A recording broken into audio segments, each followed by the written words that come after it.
হোটেলে যাননি কেন আব্বা? শরীর ভালো লাগছে না। ফিরোজ গাজরের হালুয়া নিয়ে খেতে শুরু করে। তার আব্বার দিকে তাকিয়ে বলল, আচ্ছা, শরীর খারাপ লাগলে যাওয়ার দরকার নেই, আমি যাব। মোবারক সাহেব মাথা নেড়ে সায় দেয়, মুখে বলল আচ্ছা।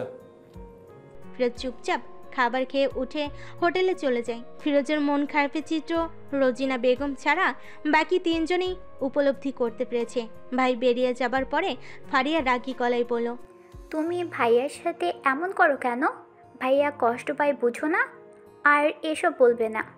রোজিনা মেয়ের কথা শুনে হাই হাই করে বলল, তোরা দুইজন আমার পেটে হয়েছিস, ভাবতে অবাক লাগে। মোহাম্মদ আলী রুমে চলে যায়। রোজিনা বেগমের এসব কথাবার্তা শুনতে ভালো লাগছে না।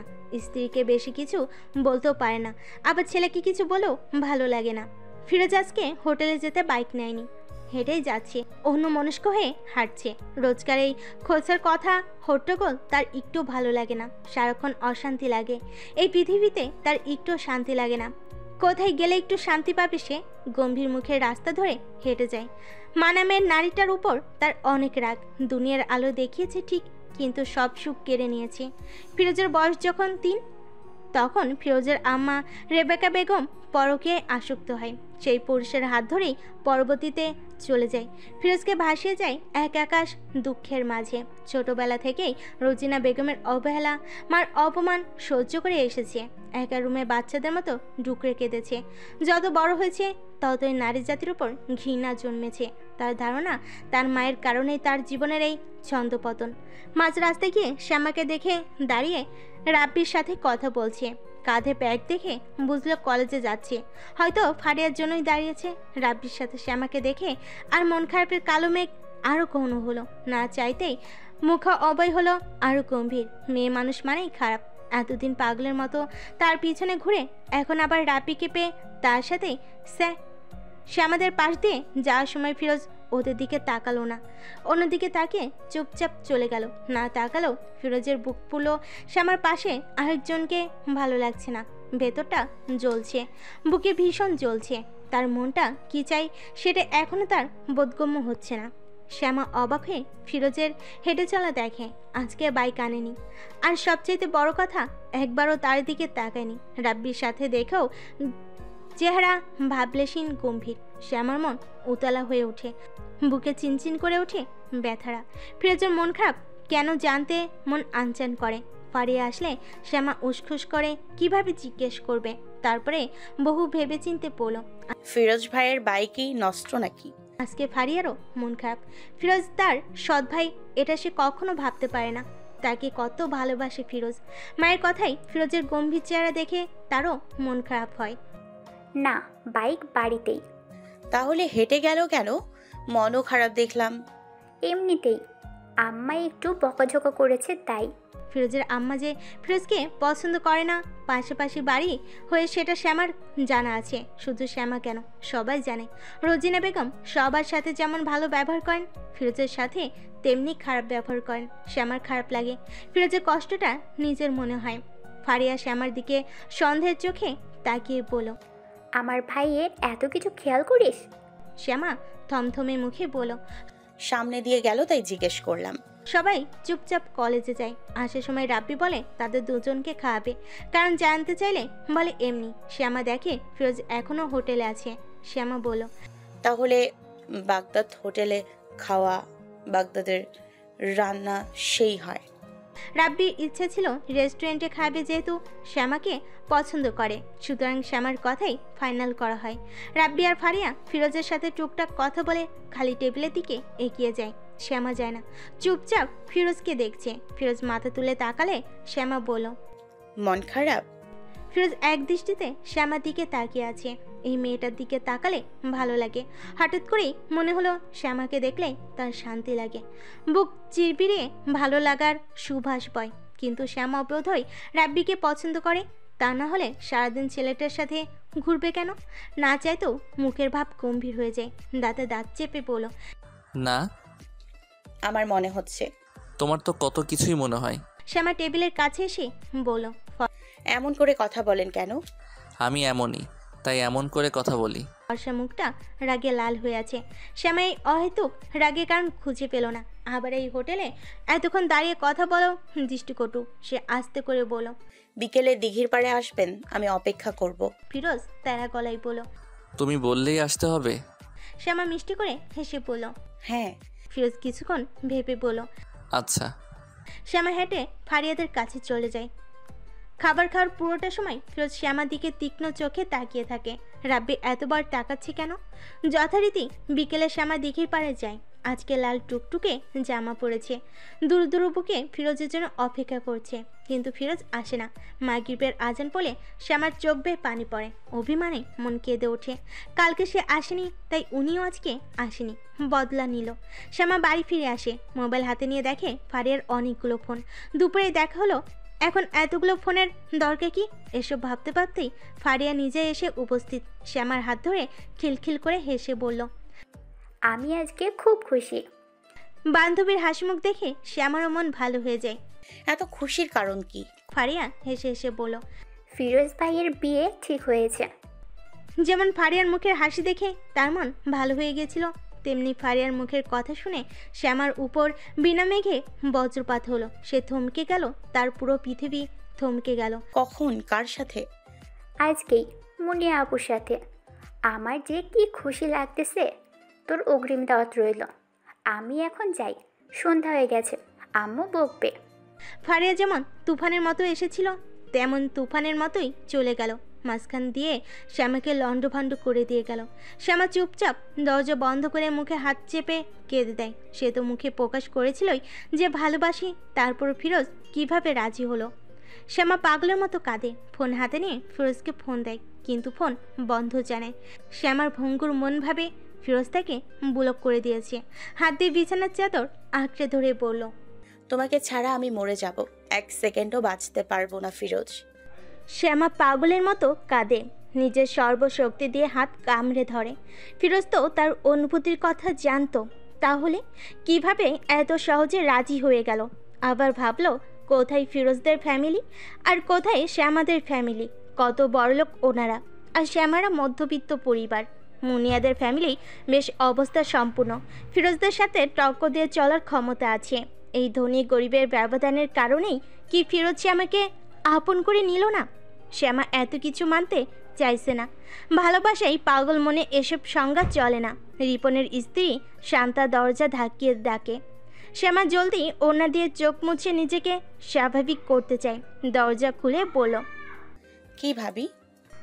শান্তা শ্যামার দিকে তাকিয়ে থমকে যায়। ফর্সা মুখ কান্নার কারণে কেমন লাল দেখাচ্ছে। বেশি লাল হয়ে আছে নাকের ডগা। কান্না করছো কেন? ভাবি খুবই বিচক্ষণ মহিলা, ওনার কাছে কিছু লুকোনো প্রায় অসম্ভব। কিন্তু শ্যামা চায় না ফিরোজের কথা তার ভাবি জানুক, কারণ ভাবি জানলেই ভাই জানবে। আর তার ভাই আর আব্বা যে ফিরোজকে একদম পছন্দ করে না সেটা সে জানে। তাই আবারও বিছানায় গুটিসুটি মেরে শুয়ে বলল, মাথায় এত ব্যথা করছে ভাবি, মনে হচ্ছে মাথাটা ভেঙে ফেলি।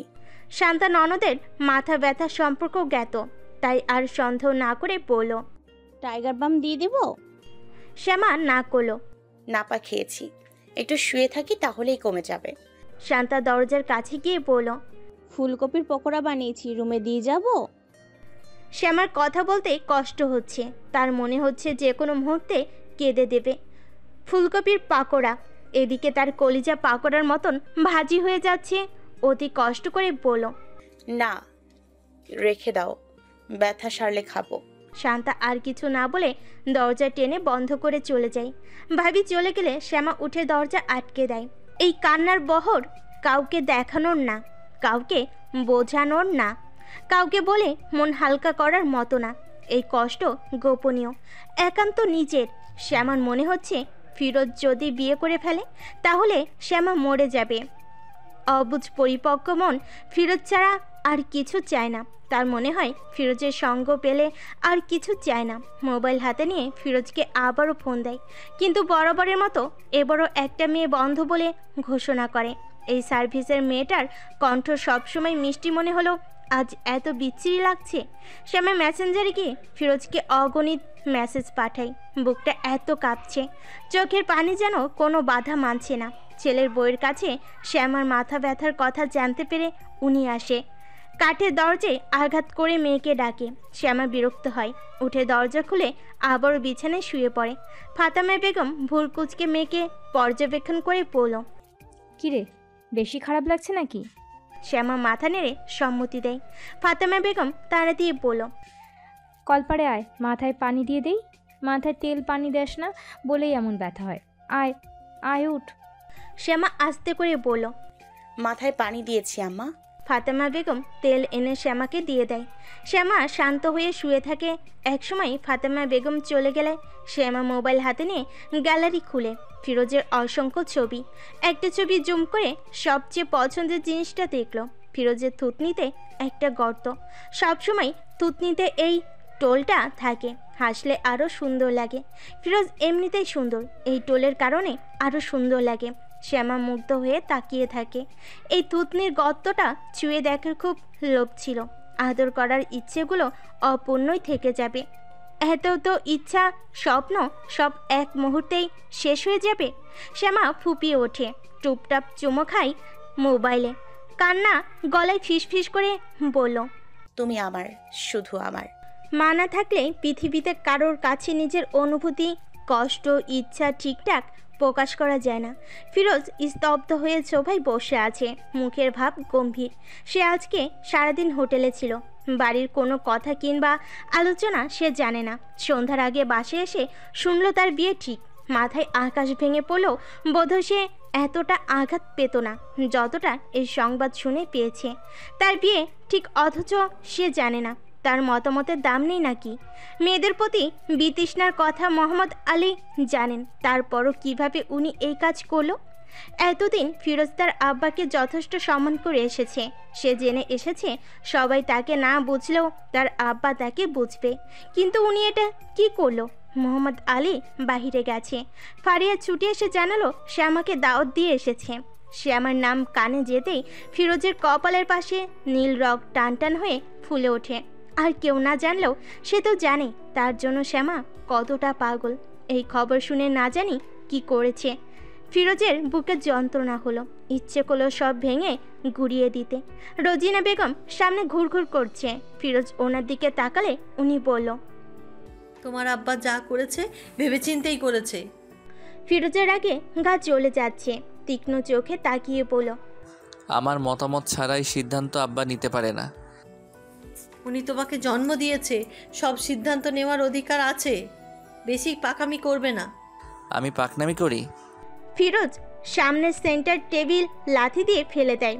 উপরে কারুকার্যের ওপর কাজ বসানো ছিল বলে বিকট শব্দ হয়ে সেটা ভেঙে টুকরো টুকরো হয়ে যায়। সারা ঘর ছিটিয়ে পড়ে। রোজিনা বেগম থমকে যায়। ফিরোজের রাগ দেখে আর কিছু বলার সাহস পায় না। ফিরোজ রুমে ঢুকে সশব্দে দরজা আটকে দেয়। মুনিয়াকে বিয়ে করতে হবে, অসম্ভব। রাগে ফিরোজ মাথার চুল টেনে ধরে, হাতের মোবাইল আশ্রে ফ্লোরে ফেলে দেয়। সে এ বিয়ে কখনোই করবে না। এত শত চিন্তার মাঝে ফিরোজের চোখে দিঘির মতো টলমলে চোখের অধিকারিণীর চেহারা ভেসে ওঠে। ভালোবাসি বলে ডুকরে কেঁদে ওঠা মুহূর্তটা মনে পড়ে। তখনই মোহাম্মদ আলী ফিরোজের নাম ধরে ডাকেন। ফিরোজ নিজেকে শান্ত করার জন্য জোরে জোরে কয়েকবার শ্বাস নিয়ে ছাড়ে। রুম থেকে বেরিয়ে দেখে মোহাম্মদ আলী ভাঙ্গা গ্লাসের সামনে দাঁড়িয়ে আছে। ফারিয়া খুবই সাবধানে গ্লাসগুলো পরিষ্কার করছে। ছেলেকে দেখে মোহাম্মদ আলী শক্ত গলায় বলল, এসব কি ফিরোজ? ফিরোজ তার আব্বার দিকে তাকায়, শান্ত গলায় বলল, রাগ হয়েছিল তাই। রাগ হবার কোনো কারণ তো দেখি না। বিয়ে ঠিক হলে ছেলেরা খুশি হয়, তুই রাগ করছিস কেন? আমি বিয়ে করতে চাই না আব্বা। মোহাম্মদ আলী সোফায় বসে ছেলেকে বসতে ইশারা করেন। ফিরোজ বসে বলল, আপনাকে আগেও বলেছি আমি বিয়ে করতে চাই না। কেন? এমনি কোনো কারণ নেই। মোহাম্মদ আলী ভেবেছিলেন ফিরোজ তাকে শ্রদ্ধা করে মানে উনি যদি বিয়ে ঠিক করেন তাহলে ফিরোজ না করবে না। কিন্তু এখন দেখা যাচ্ছে অবস্থা উল্টো। মুনিয়া ভালো মেয়ে, তাছাড়া আমাদের বংশের সাথে মানায়। ফিরোজ শক্ত গলায় বলল, এসবে আমার কিছু যায় আসে না আব্বা। আমি বিয়েই করব না। আমি চাই তুমি বিয়ে করো, ওনাদের কথা দেওয়া হয়ে গেছে। আপনি আমার মতামত ছাড়া এমন কাজ করলেন কি করে? মুনিয়ার বাবা খুবই বড়লোক মানুষ। মোহাম্মদ আলীর সাথে আত্মীয়তা হলে খাপে খাপ মিলে যায়। মুনিয়া নাকি নিজেই বলেছে সে ফিরোজকে পছন্দ করে। একমাত্র মেয়ের কোনো ইচ্ছাই অপূর্ণ থাকেনি, তাই মোহাম্মদ আলীর কাছে প্রস্তাব নিয়ে আসেন আর উনিও রাজি হয়ে যায়। ওনার মনের ভাব কোনোভাবে যদি ফিরোজকে রাজি করানো যায় তাহলেই হলো, কিন্তু ছেলে যে এভাবে না করবেন ধারণা করেননি। মেয়ে দেখতে শুনতে ভালো, তাই বলছিলাম তুমি কিছু বলবে না। আপনি এখনই না করে আসবেন? তা কি করে হয়? রোজিনা বেগম তেড়ে মেরে বলল। লাইক হয়ে গেছো না, হুকুম দাও। মোহাম্মদ আলী স্ত্রীকে ধমকে বলল। চুপ বেয়াদব মহিলা, সব জায়গায় কথা বলবে না। ফিরোজ তার আব্বার দিকে শান্ত চোখে তাকিয়ে আছে। মোহাম্মদ আলী অনড় কণ্ঠে বলল। বিয়ে করতেই হবে, আমি কথা দিয়েছি, মান রাখার দায়িত্ব তোমার। ফিরোজ অসহায় বোধ করে, আব্বার হাত ধরে বলল।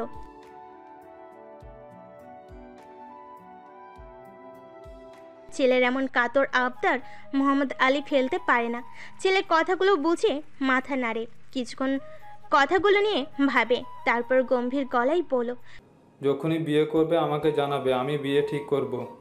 আজাদ আর কুজাত বললেই কিন্তু বিয়ে করব না। ফিরোজ কথা না বলে চুপ থাকে। মোহাম্মদ আলী রুমে চলে যায়। রোজিনা বেগম পিছু পিছু যায় আর বলে। বিয়ে করবে না, মায়ের মতো আকাম ঠিক করতে পারবে।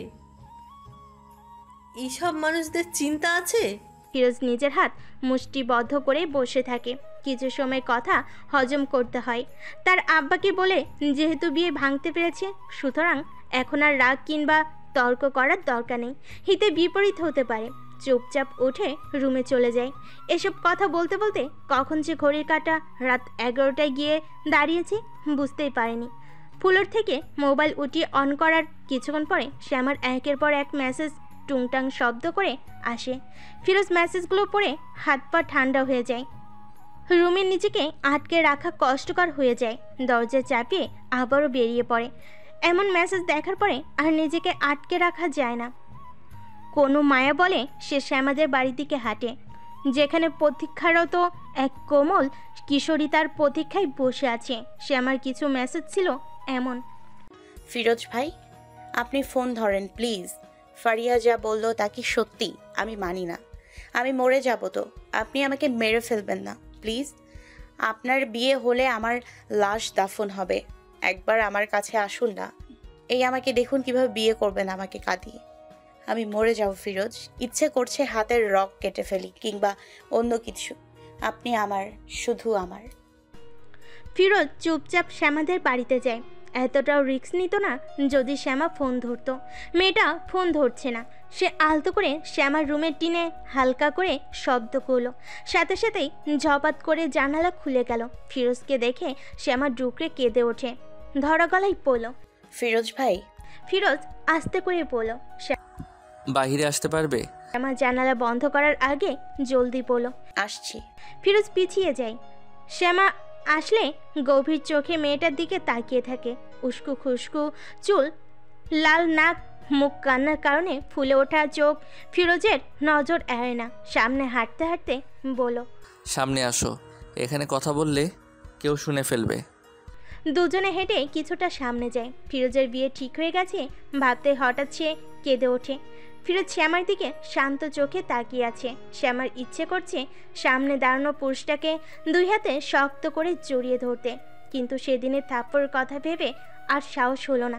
মাথা নেড়ে বলল। আমি মরে যাব। ফিরোজের শান্তি লাগছে, তার জন্য কেউ কান্না করেছে ভাবতেই ভালো লাগছে। কেন মরে যাবে? শ্যামার কথা গলায় আটকে যাচ্ছে। আপনাকে ছাড়া বাঁচতে চাই না। আচ্ছা, এসব উল্টাপাল্টা মেসেজ পাঠিয়েছো কেন? শ্যামা ফিরোজের শান্ত দুই চোখের দিকে তাকিয়ে বলল। সত্যি বিয়ে করছেন? এতক্ষণ যত অশান্তি লাগছিল শ্যামাকে দেখে কেন জানি অশান্তি জায়গায় শান্তি লাগছে। ভালো লাগছে মেয়েটাকে দেখে। মনের ক্লান্ত ভাব দূর হয়ে যাচ্ছে। শ্যামাকে আর একটু কষ্ট দিতে ইচ্ছে হলো। বিয়ের বয়স হয়ে গেছে তো? শ্যামা কিছু না বলে জিজ্ঞাসু চোখে তাকায়। ফিরোজ বলল, মুনিয়াও ভালো মেয়ে, তাই আর রাজি হতে দেরি করিনি। শ্যামার মনে হলো সামনের মানুষটা খুবই খারাপ। ফ্যাস ফ্যাস করে কেঁদে বলল, আপনি এত খারাপ, আমার কষ্ট বুঝলেন না। আমি মরে গেলেই বুঝি শান্তি হবে। ফিরোজ শ্যামার উতলা ভাব দেখে আর মজা করে না, গম্ভীর গলায় বলল, আব্বা ঠিক করেছে আমি জানি না। শ্যামা মুখে হাত চেপে ধরে। লোকটা এত খারাপ। বুক থেকে হু হু করে কান্নারা বেরিয়ে আসছে। ফিরোজ শ্যামার কান্নার কেঁপে কেঁপে ওঠা দেহের দিকে তাকিয়ে বলল, এত কাঁদো কেন? আপনি বুঝবেন না। কি বুঝবো আমি? বিয়ে করবেন না প্লিজ। বিয়ে তো ঠিক ফাইনাল কথা হয়ে গেছে। শ্যামা বলল। আপনি না করে দেন। না করেই দিয়েছি।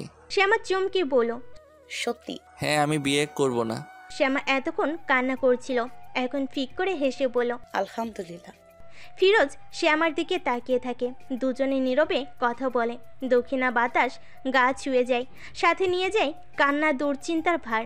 ফিরোজ হঠাৎ মোবাইলের ফ্ল্যাশ জেলে শ্যামার দিকে করে শ্যামাকে দেখে। কান্নার কারণে নাকের ডগা লাল টুকটুকে হয়ে আছে। এত আদরে লাগছে কেন মেয়েটাকে? সে গভীর চোখে তাকিয়ে বলল, আমার জন্য আর পাগলামি করো না শ্যামা। আপনি কিছু বোঝেন না। তোমার যে চাওয়া তা কখনো পূরণ হবে না। শ্যামা চোখ কুচকে বলল। কেন? ফিরোজ দীর্ঘশ্বাস ফেলে বলল, এমনি অনেক সমস্যা আছে। শ্যামা মাথা নেড়ে বলল, যতই সমস্যা থাকুক আমার কিছু আসে যায় না। তুমি বাচ্চা, তোমার কি আসবে যাবে? শ্যামা গম্ভীর গলায় বলে, আমি বাচ্চা না। শ্যামা, আমার কথা মনোযোগ দিয়ে শোনো। তুমি নদীর ওই পারে, আমি ওই পারে, দুইজন এক পারে আসা সম্ভব না। সুতরাং পাগলামি করো না, ঠিক আছে? শ্যামা না করে। আমি আপনার পাড়ে চলে আসব, আমি সব করতে রাজি। মেয়েটা এত পাগল? ফিরোজ হঠাৎ গম্ভীর গলায় বলল। আমি তোমার এত বড়, আমার সাথে এইভাবে কথা বলতে ভয় লাগে না? শ্যামা ফিরোজের দিকে তাকিয়ে থাকে, তারপর আস্তে করে বলল, ভয়? এখানে কেন এসেছেন আপনি? আমাকে ভালোবাসেন? ফিরোজ থমকে যায়, অপলকভাবে চেয়ে থাকে মেয়েটার দিকে। ভালোবাসে? কি জবাব দেবে? এত রাতে ছুটে এলে কেন সে? কিসের টান? সে সোজা জবাব দেয় না, গম্ভীর গলায় বলল, বাড়ি যাও। শ্যামা তখনও গভীর চোখে তাকিয়ে আছে, নিভু নিভু গলায় বলল, ভালোবাসি। ফিরোজ শ্যামাকে দেখে নাই। বাড়ি যাও, না হলে কিন্তু বিয়ে করে নেব। বিয়ে করবে? শ্যামার এত কান্না কি লোকটার চোখে পড়ছে না? শ্যামা চোখ মুখ কুচকে ফিরোজের দিকে তাকিয়ে থাকে। কি করবেন?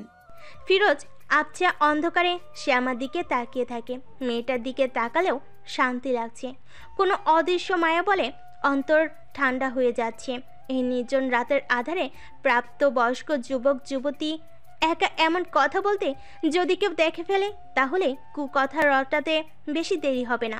ফিরোজ না গেলে শ্যামও যে যাবে না, তাই ফিরোজ বলল, বেশি কথা বলো না, এখন বাড়ি যাও। যাচ্ছি। যেতে নিয়েও ফিরোজ থেমে যায়, গম্ভীর গলায় বলল, রাতে খাওনি তাই না? খেয়ে নিও। ফিরোজের এই ছোট ছোট যত্নগুলো শ্যামাকে সুখ দেয়। সে যে খায়নি এটা ফিরোজ কিভাবে বুঝলো? তার শুকনো মুখ লক্ষ্য করেছে। শুকে শুকে শ্যামার মনে ময়ূর নাচে, মাথা ঝাঁকিয়ে সম্মতি দেয়। ফিরোজ আর দাঁড়ায় না, লম্বা লম্বা পা ফেলে সামনে এগিয়ে যায়। তার মনে হচ্ছে শ্যামা একটা চম্বক, যা তাকে টেনে ধরছে। যেতে মোটেও ইচ্ছে করছে না। সে হাঁটতে হাঁটতেই পিছনে ঘুরে তাকায়। শ্যামা তখনও দাঁড়িয়ে আছে। ফিরোজ বলল, কি হলো, যাচ্ছ না কেন? শ্যামা হেঁটে যাওয়া ফিরোজকে দেখছিল। লোকে বলে যাকে ভালোবাসে তার সব কিছুই নাকি ভালো লাগে। ফিরোজের হেঁটে যাওয়াও শ্যামার ভালো লাগছে, তাই তাকিয়েছিল। ফিরোজের কথা শুনে শ্যামা বাড়ির দিকে পা বাড়ায়। যে বিষাদের কালো মেঘ মাথায় করে এসেছিল, এখন মনে একটুও কষ্ট নেই। ফুরফুরে মনে প্রেমের মৃদু মন্দ বাতাস বইছে। সে ফিরোজকে ঠিক বুঝতে পারে না। ফিরোজের আচরণ আগে থেকে অন্যরকম মনে হয়। এবার মনে হয় ফিরোজে তাকে ভালোবাসে, কিন্তু মুখে স্বীকার করে না। শ্যামা ফিরোজের জন্য অপেক্ষা করবে, যতদিন না পায়রা পাঠিয়ে প্রেম কথার কাব্য পাঠায়, ঠিক ততদিন। চুপি চুপি করে তার রুমে ঢুকে যায়। তার রুমের সাথে রুমটাতে রিপন থাকে। একবার যদি জানতে পারে শ্যামার এই লুকোছাপ, তাহলে তাকে নির্ঘাত মেরে ফেলবে।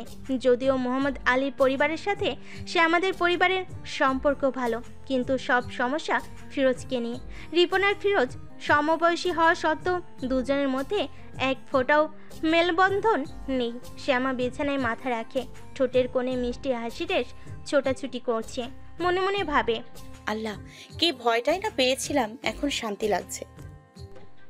শ্যামা নিশ্চিন্ত মনে ঘুমায়। ঘুমে ডুবে যায় এক ভালোবাসার রাজ্যে, যে রাজ্যে ফিরোজ আর তার বিচরণ। আহা, জীবন এত সুন্দর কেন? ফিরোজ হাঁটতে হাঁটতে অনেক কিছু ভাবছে। সে কি শ্যামাকে পছন্দ করে নাকি ভালোবাসে? ফিরোজ তেরা মনোভাবে পড়ল। ভালোবাসি না, মেয়েদের ভালোবাসা মানেই কষ্ট পাওয়া। ফিরোজের মন অট্ট হাসিতে ফেটে পড়ে, বিদ্রুপ করে বলে,